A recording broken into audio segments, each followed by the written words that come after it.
A continuación, le corresponde intervenir a Daniel Justo.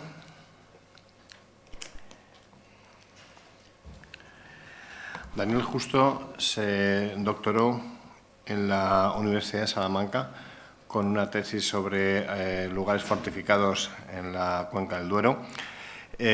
Tuvo después un contrato postdoctoral que desempeña todavía en la actualidad en el proyecto del ERC,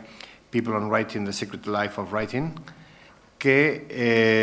es el que actualmente le tiene ocupado en el Departamento de Historia Medieval, Moderna y Contemporánea de la Universidad de Salamanca. A lo largo de su trayectoria investigadora ha colaborado en proyectos de investigación de su grupo de investigación en Salamanca y ha ido realizando una serie de publicaciones derivadas precisamente de la investigación en esos proyectos. Y, adicionalmente, es el codirector de hace ya varios años del programa de radio Historias de Bolsillo en la emisora de radio de la Universidad de Salamanca, el cual recomiendo personalmente porque es un gran programa de radio. Tiene la palabra. Bueno, muchas gracias por la presentación, un poquito también por la publicidad del programa, al que yo creo que en este foro concretamente no necesita mucha presentación, porque varios habéis ocupado programas ahí. Bueno, en el día de hoy voy a hablar de un tema que en realidad está a medio camino entre los proyectos que hemos estado desarrollando en el conjunto de SOCLOC y de proyectos anteriores, y también del proyecto en el que trabajo actualmente de la cultura escrita entre las sociedades no aristocráticas, en el que nos hemos centrado precisamente en la zona de Galicia, pero también en la zona del norte de Portugal y entre ellas la zona de Maya, de la que voy a hablar hoy, en comparación con otro territorio que ya tuvo cierto protagonismo en investigaciones anteriores, pero que tampoco tuvo todo el protagonismo en mi tesis. Antes de pasar a entrar en materia, sí que me gustaría agradecer a Juan Antonio personalmente y a todo su equipo por haber organizado estas sesiones, y en general a todo el equipo de SOCLOC, porque es verdad que si me remito únicamente a agradecérselo a Iñaki o al grupo de Salamanca, pues solamente sería un agradecimiento parcial, porque al final todo esto es un trabajo coordinado. Como podéis comprobar también, he tenido que abrir el PowerPoint en PDF, menos mal que lo tenía en los dos formatos, porque al pasar las diapositivas sí que vi que habían cambiado algún tipo de letra, como ya ha pasado en algunas presentaciones. Bueno, entrando un poco en la cuestión, en realidad lo que voy a presentar hoy es un proyecto, en buena medida en sí, porque dentro de la labor que me ha ocupado en los últimos años y con la intención un poco de empezar a centrarme en temáticas específicas que estén relacionadas con esos proyectos, pero que no sean el trabajo planificado por otras personas o por otros grupos, sí que quería ahondar en la temática de la territorialidad altomedieval, en el conjunto del noroeste de la península ibérica, pero fundamentalmente profundizar en el tema no desde una perspectiva vertical en la que intente ver desde arriba cómo estaba articulado el territorio del conjunto del reino, sino entrando en cómo podía variar el significado de esos territorios para cada grupo social, para cada región, para cada comunidad, o dependiendo también de la institución que elaborara la documentación y que la conservara. Al mismo tiempo, como puede observarse en el título, aunque es verdad que no especifiqué entre paréntesis que Maya estuviera en Portugal, pero bueno, ya lo digo ahora, sí que otra de las intenciones que hay detrás de este proyecto es integrar la discusión entre Portugal y entre España, que es algo que muchas veces se ha subrayado en eventos de estas características. Ya hemos visto a lo largo de las sesiones de ayer, pero también lo veremos mañana, una serie de reflexiones comparativas o al menos cruzadas o al menos relacionadas entre los dos contextos, pero es cierto que sigue siendo una discusión historiográfica muy limitada y es algo que creo que necesita un avance en ese sentido. Al mismo tiempo, desde el punto de vista metodológico, mi intención es combinar un análisis documental, que es en el que durante estos años más cómodamente me he movido, con el acercamiento al registro arqueológico y con el empleo de las herramientas SIG, que también serán aunque solamente en una de sus vertientes, como es la de la representación cartográfica de la información geográfica, utilizadas en esta presentación. Y luego, por otro lado, estaría de fondo ese marco teórico que cada vez subraya más la importancia de realizar análisis territoriales que se centren en los matices, que se centren en la diversidad que asoma entre esas grandes narrativas acerca de la territorialidad que hace unas décadas al menos eran las protagonistas de todas las cuestiones que abordaban la territorialidad del reino asturianés o del noroeste peninsular en su conjunto. Me refiero a entrar en detalle de cómo funcionaban los territorios desde dentro y no tanto plantear, sobre todo para el periodo peor documentado, que en este caso, en cuanto se refiere al territorio, es prácticamente todo lo que hay antes del siglo XI, o al menos entre los siglos IX y los inicios del XI, tenemos una documentación relativamente escasa acerca de los territorios, y generalmente se han realizado interpretaciones en las que, cogiendo reflexiones tomadas de territorios muy específicos sobre los que existe algo más de información, se ha llevado a una generalización a lo largo del reino, que cuando entras en detalle en ese análisis se ve que en realidad son vivencias cargadas de matices como caracteriza a todas las sociedades del momento. Tampoco creo que sea necesario ahondar en este tema teórico, teniendo en cuenta la trayectoria que tiene este grupo de investigación en relación con el territorio. Dentro de estas investigaciones que se plantean como parte, digo, de un proyecto futuro, porque en realidad es la idea que voy movilizando para algunas propuestas postdoctorales del futuro, y es algo en lo que únicamente he podido entrar pues entre trabajos de unas características y de otras en estos últimos años. Así que decir que este trabajo es algo especialmente avanzado sería desde luego una aspiración fuera de mi alcance, sino que es algo que está todavía muy en proceso. Pero en ese proceso sí que han surgido una serie de preguntas, que son las que podemos ver ahora mismo en pantalla. En primer lugar, ¿cómo afecta la tradición documental, las diferentes fuentes escritas con las que contamos en cada una de las regiones, al tipo de información que tenemos sobre esos determinados territorios? En ese sentido, también muy en relación con las fuentes escritas, tendríamos que considerar cuáles son los diferentes términos que se manejan a la hora de aportar información sobre cada uno de los territorios que se quieren analizar. Por otro lado, habría que comprobar, y en este aspecto es fundamental también la labor de la arqueología, qué tipos de espacios de poblamientos aparecen en los territorios que se están estudiando y cuáles son de los lugares que pueden aparecer con mayor o menor frecuencia en las fuentes, o ni siquiera aparecer, cuáles son los que en realidad están ocupados en el momento y en el periodo en el que nos centramos en los análisis. Dentro de esos lugares, uno de los que han despertado a mi mayor interés en los últimos años, como también mencionaba Julio en la presentación, son los de los lugares centrales, que no serían exclusivamente castillos, pero desde luego que es uno de los lugares centrales más característicos, y también habría que valorar, como vamos a comprobar a lo largo de la presentación de hoy, hasta qué punto todos los sitios que aparecen en las fuentes como espacios fortificados tienen que ser considerados de manera automática lugares centrales, porque esto también es algo que obedece a ciertos apriorismos que muchas veces se corresponden con lo que es un castillo o lo que es una fortificación en periodos posteriores, y no tanto con lo que nos encontramos en momentos como los que abordamos en el tema de hoy de los siglos X y XI. Luego, por otro lado, habría que valorar la existencia de diferentes escalas territoriales que se puedan observar en cada una de las zonas, y por último, cuáles son esas relaciones y dinámicas que existen en esos territorios, que no solamente hablan de lugares, esas dinámicas, sino también hablan de personas, hablan de estrategias y hablan, por supuesto, del manejo de la propia información territorial que aparece en las fuentes. Los dos casos de estudio que he seleccionado para este caso, como podéis ver en el mapa, en realidad la zona de Malla la he identificado como zona de Moreira, luego me comentaré un poco por qué. Y por otro lado estaría la zona de Ulver, aunque los cuadrados que hay en el mapa me interesaban particularmente un poco por la orientación, pero a todas luces parecen diferentes. En realidad las áreas que he estudiado son de superficie bastante similar, rondan unos 300 kilómetros cuadrados. Sí que están en latitudes muy dispares, que es algo que me parece particularmente interesante, porque muchas veces cuando los historiadores e historiadoras españoles miramos al río Duero y a la dificultad que hay en los siglos X y la primera mitad del XI para conocer qué es lo que sucede particularmente al sur del Duero. Al final no tenemos prácticamente fuentes o no tenemos fuentes de esa Extremadura, de la meseta del Duero. Lo que deberíamos mirar de vez en cuando es Portugal, que para esas latitudes tiene una documentación muy rica, verdad que, bueno, apreciando procesos sociales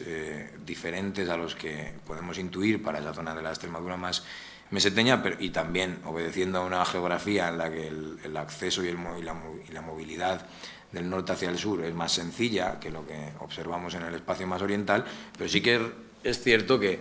presenta una potencialidad documental mucho mayor para la latitud en la que nos movemos. Luego también es necesario admitir que cuando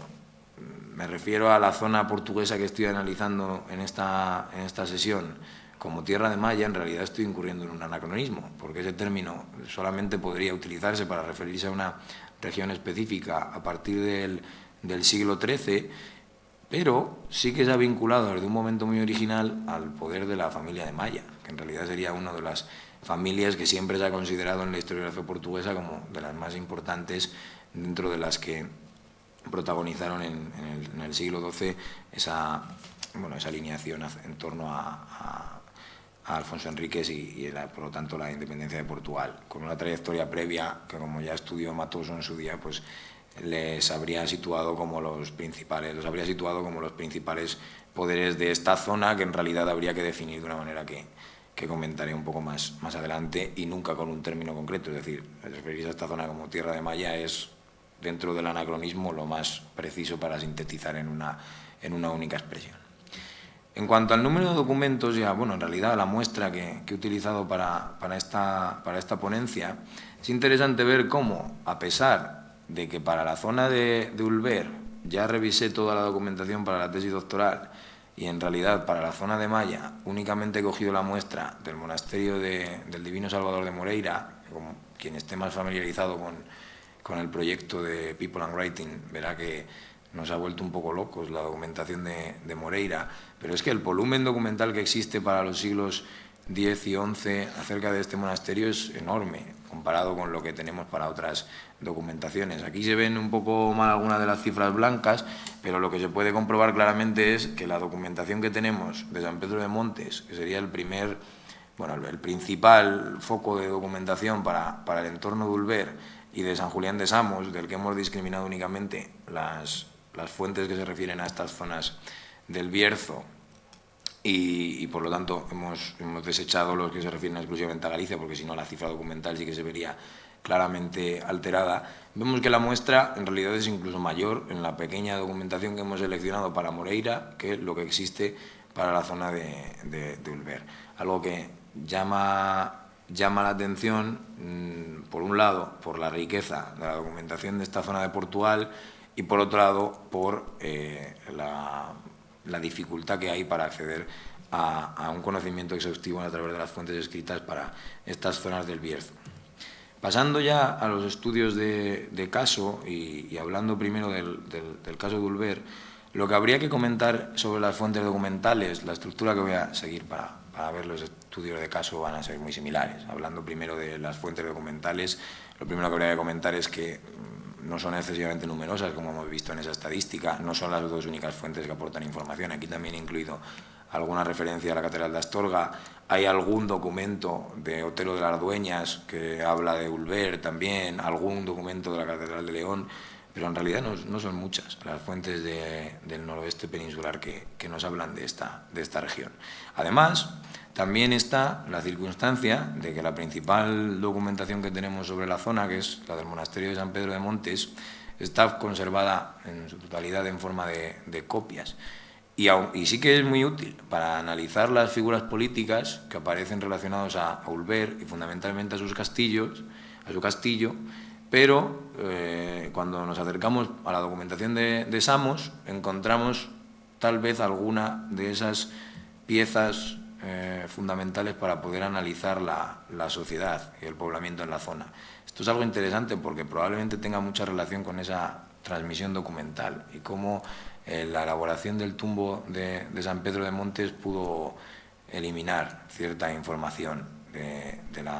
de la zona. Aunque sí que es cierto que toda esta documentación, por muy problemática que sea, sin que permite inferir trayectorias previas al momento de mayor protagonismo de la región en las fuentes escritas, que es la segunda mitad del siglo XI.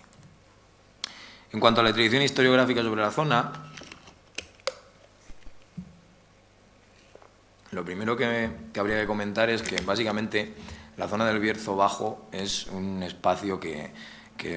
conocemos particularmente gracias a la obra de Durani y en parte también a la obra de María Carmen Rodríguez González, pero fundamentalmente a través de la obra de Durani, que tienen en pantalla en el libro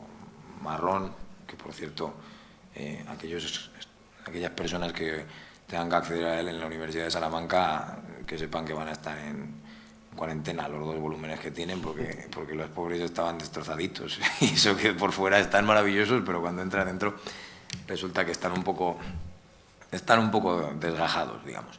La cuestión es que cuando se ha hecho un acercamiento a esta zona del Bierzo Bajo y buscando un poco el análisis de la organización social del espacio, de la sociedad de la zona, lo que se ha reflexionado en torno al territorio es básicamente una territorialización del concepto de organización del poder que existe detrás de la tenencia, territorialización que ya en las últimas décadas por lo menos se tiene un poco en debate, es decir, cómo funciona exactamente el valor territorial de la tenencia, y siempre se ha planteado como una evolución de esas viejas mandaciones y comisos, como esa lectura un poco general y plana que planteaba al principio,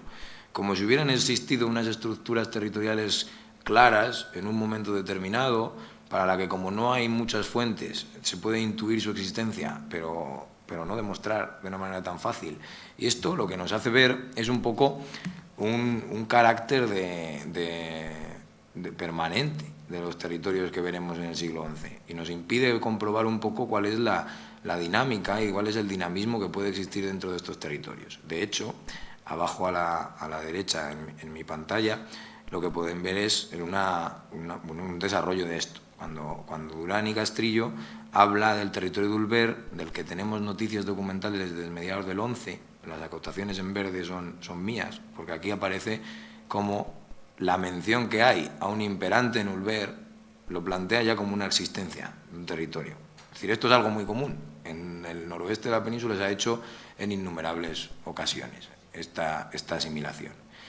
Es el único, de los del Bierzo Bajo, claro que son los que analiza ella, que no configura propiamente un valle, algo también llamativo dentro de lo que son los territorios del noroeste de la península. Dice, aunque queda enmarcado por los cauces de 3 ríos importantes, el Sil, el Oza y el curso bajo del río Cabrera. Se trata, como decimos, de una tenencia secundaria dependiente de la del Bierzo, como centro territorial en el castillo de Ulver, muy próximo a Borrenes, que conocemos hoy como castillo de Cornatel. Esto es una lectura que básicamente nos está contando que lo que se documenta a finales del siglo XI debe ser lo que existía desde el inicio de los años que estudia aquí Durani. Es verdad que en el libro el título parte de 1070, pero el primer mapa en el que aparece el castillo de Ulver parte del siglo X. Por lo tanto, lo que estamos viendo aquí es una traslación de una realidad propia del sistema de finales del siglo XI a lo que podría haber existido antes sin tanta prueba documental. Luego también hay una serie de estudios arqueológicos en la zona, fundamentalmente centrados pues, en la época romana y por la vía que pasa para allá, de camino a las médulas, y a las intervenciones de restauración que se hicieron en el castillo bajo medieval de Cornatel, cuya lectura es interesante para conocer cómo está en la actualidad el castillo y cómo se puede visitar, pero que dedica exclusivamente 2 páginas a todo lo existente antes del siglo XII.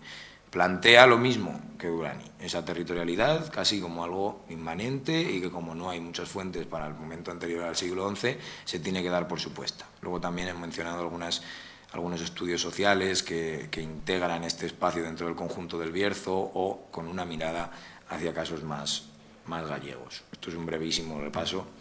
que nos hace un poco hablar también del propio castillo. Aquí vemos la estructura bajo medieval del castillo, que tiene unos restos que se corresponderían con el siglo XV, pero con rastros de estructuras anteriores. Tampoco ha tenido un estudio arqueológico, como digo, muy detallado y que haya perseguido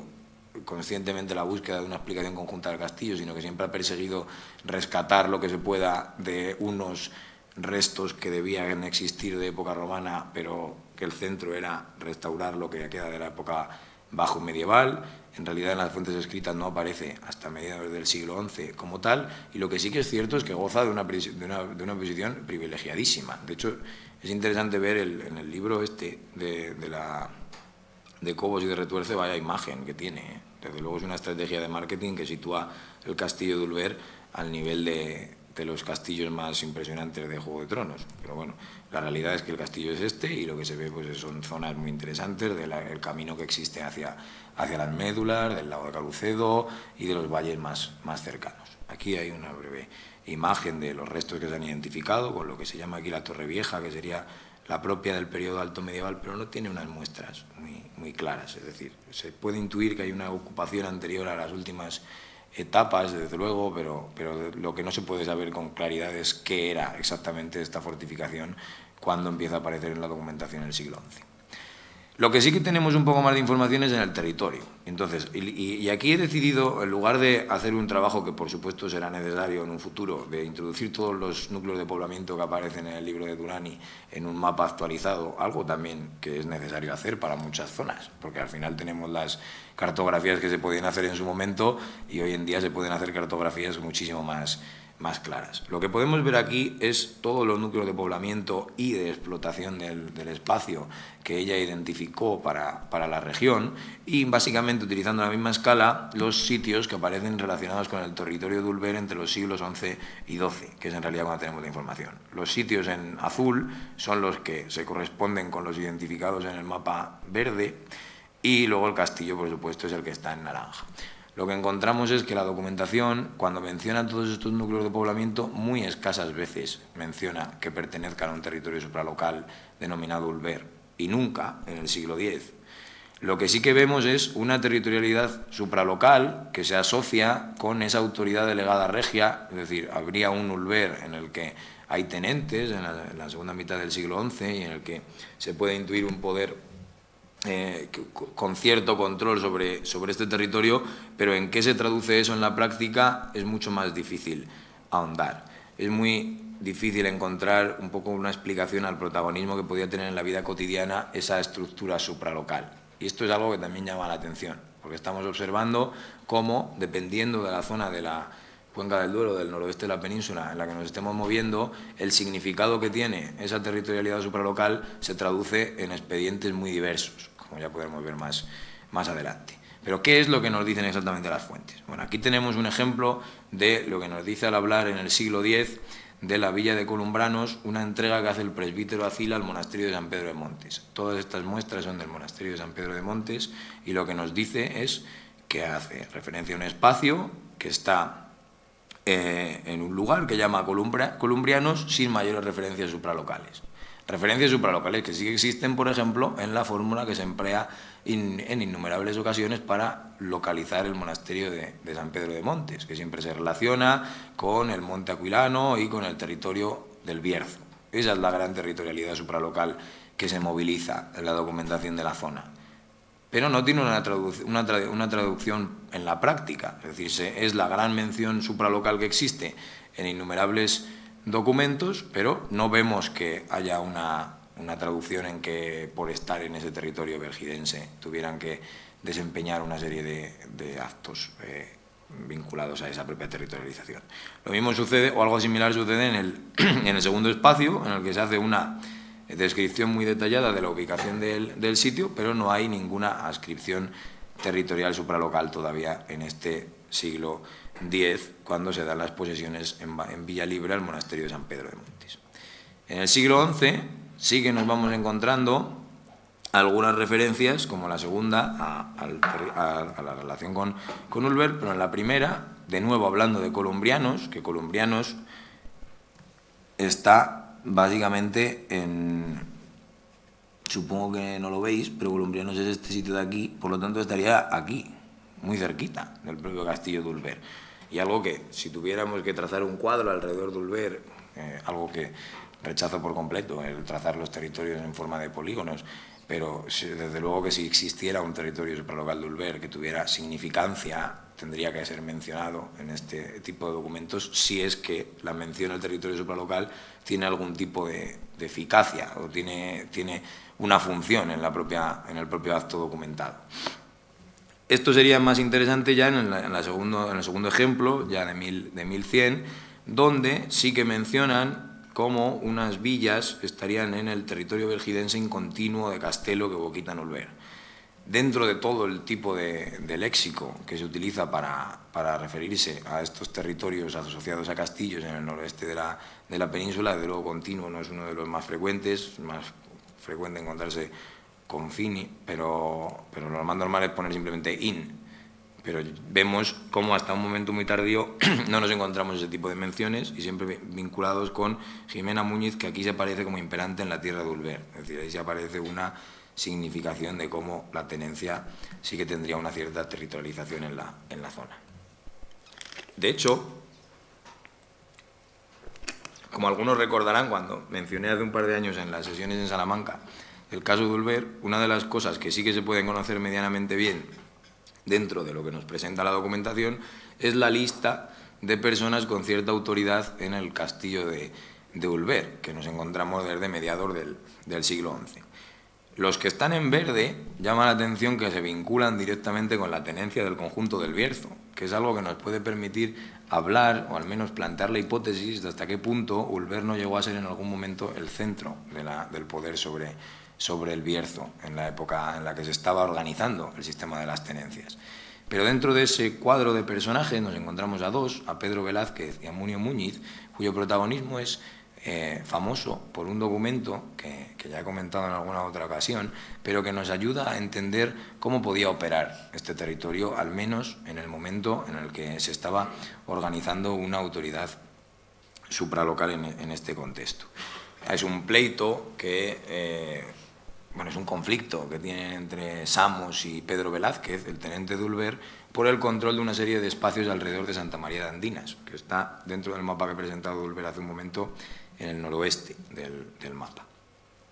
Lo que se plantea aquí, lo que es muy interesante, es que los tenentes plantean que su autoridad proviene de inicios del siglo XI, porque menciona al rey Bermudo, o sea, como mínimo estaríamos hablando de esa época de inicios del siglo XI. Y esto es algo que, para lo que es el tema de la ponencia de hoy, y sin tener que entrar en análisis más exhaustivos del documento, no solamente nos está hablando de cómo funciona la autoridad en el castillo, que nos presenta una autoridad dual, que también nos presenta el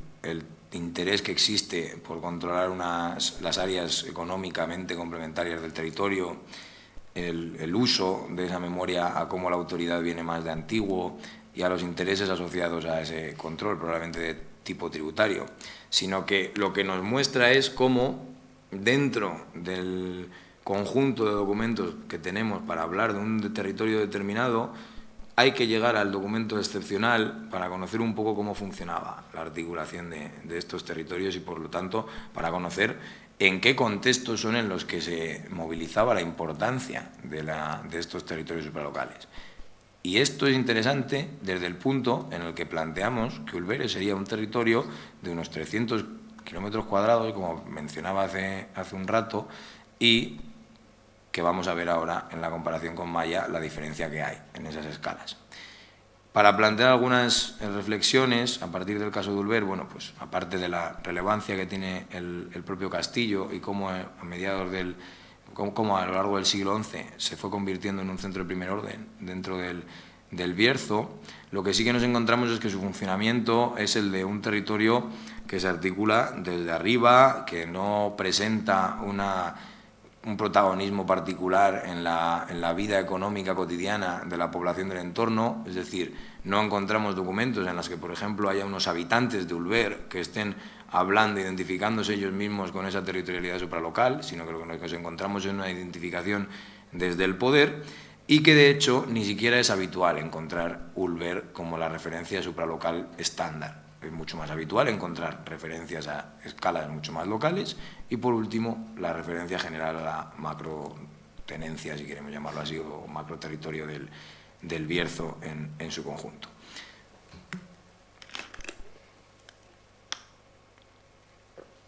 beber agua de vez en cuando porque si no, no me conserva la voz esta angelical que tengo con la garganta que tengo estos días.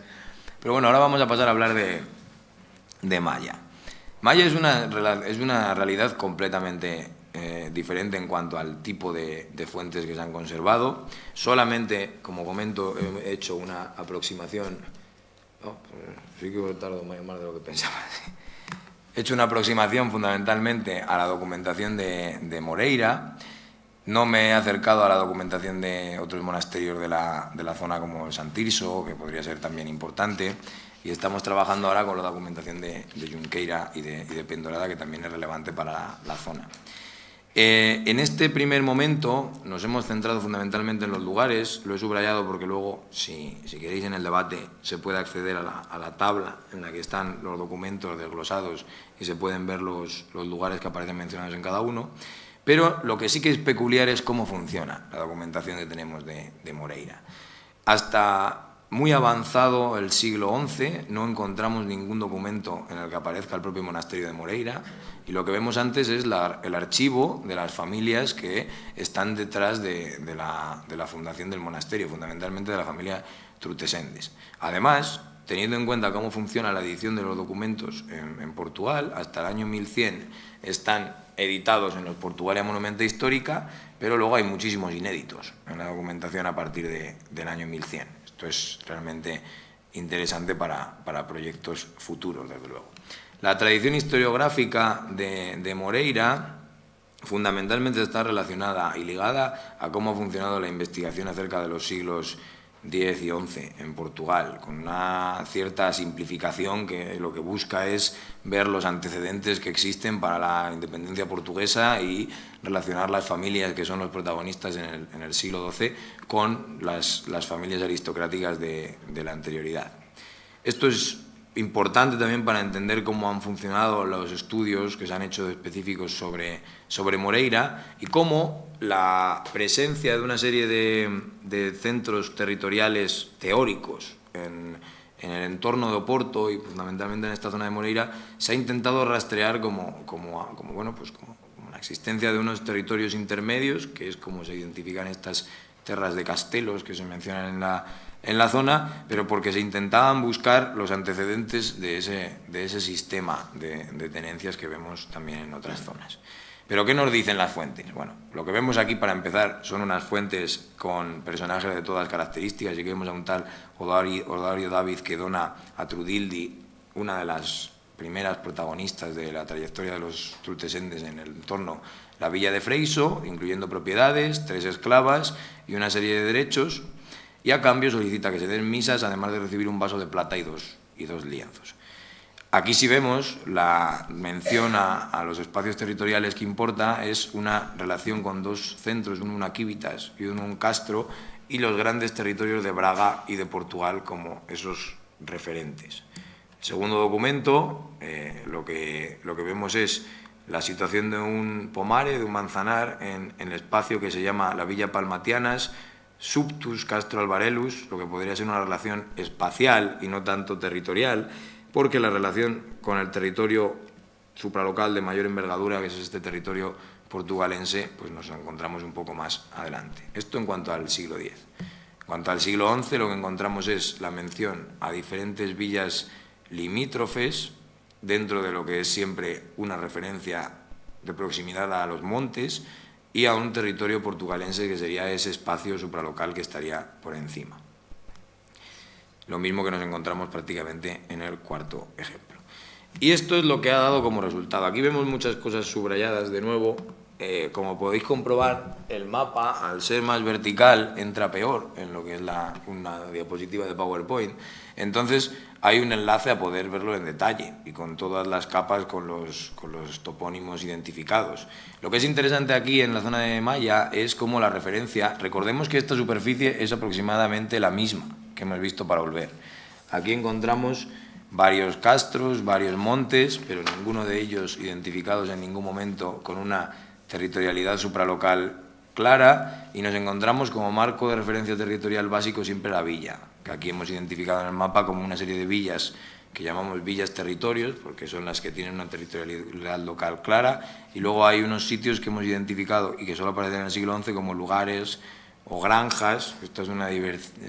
diferencia que me apreciaba Álvaro Carvajal la semana pasada cuando hablábamos del tema, y comentaba que bueno, parece que hay ciertos sitios que no terminan de ser esas villas, sino que están relacionados como esas villas sin vila que nos encontramos en otros contextos. Lo que llama la atención es como en este pequeño territorio encontramos una enorme diversidad, un silencio absoluto acerca de cuál podía ser la función territorial de estos centros intermedios, pero que sin embargo han sido identificados normalmente por la historiografía como centros de tierras de castillos. Pero aquí no vemos esas tierras funcionando en este contexto, al menos a través de las fuentes escritas. Y por último estaría buscarle un poco el sentido a ese territorio portucalense, ¿no?, que siempre flota un poco por encima, pero en esta documentación pues no nos encontramos ni autoridades relacionadas con él, ni a los obispos de Oporto, sin ir más lejos. Por lo tanto, llegando un poco a estas conclusiones, lo que habría que comentar principalmente es que estas primeras reflexiones que se relacionan con un proyecto que, como decía al principio, está todavía en un estado muy embrionario, lo que nos encontramos es ante la necesidad de no dar por supuesta que toda la evolución de la territorialidad en el noroeste de la península funcionó del mismo modo, ni mucho menos encontrar explicaciones a gran escala que planteen el funcionamiento simultáneo de unas estructuras supralocales que operasen de la misma forma en todos los contextos que podamos analizar. Lejos de eso, lo que vemos es que la territorialidad supralocal tiene diversos rostros y bueno, un significado diverso también para la población en función del contexto. En estos casos vemos que no hay una importancia enorme para los habitantes de la zona de esa territorialidad supralocal, pero bueno, hemos visto en algunos otros casos como Dueñas cómo es fundamental la identificación de los habitantes con la supralocalidad que hay allí. Luego, habría que analizar de verdad cuál es el peso que habrían tenido esos centros intermedios en la práctica, sin movernos en el apriorismo de que bueno, son estructuras fortificadas, tienen que ser un centro, o estas poblaciones son más importantes en el siglo XIII, tienen que ser un centro en el siglo X. No, este tipo de cosas sabemos que no operan. Y luego, por último, ayer Julio hacía una frase que me hizo mucha gracia y la incluí en esta presentación, que fue la de cuando en este caso le he aplicado al territorio supralocal, que dice, cuando el territorio supralocal aparece, cuando aparece, la importancia estaría ver en por qué aparece, ¿no?, esas menciones, que es lo mismo que un poco se relaciona con la reflexión anterior. Y luego, por último, lo que sí que querría comentar de nuevo, y con esto concluyo, es en la necesidad enorme que hay de abordar con la misma riqueza de matices los espacios portugueses y los espacios españoles, y distanciarnos un poco de esa división fronteriza y abordar los temas con una mentalidad bastante abierta. Muchas gracias por vuestra atención y estoy abierto a todas las cuestiones. Muchas gracias, Daniel. Igual que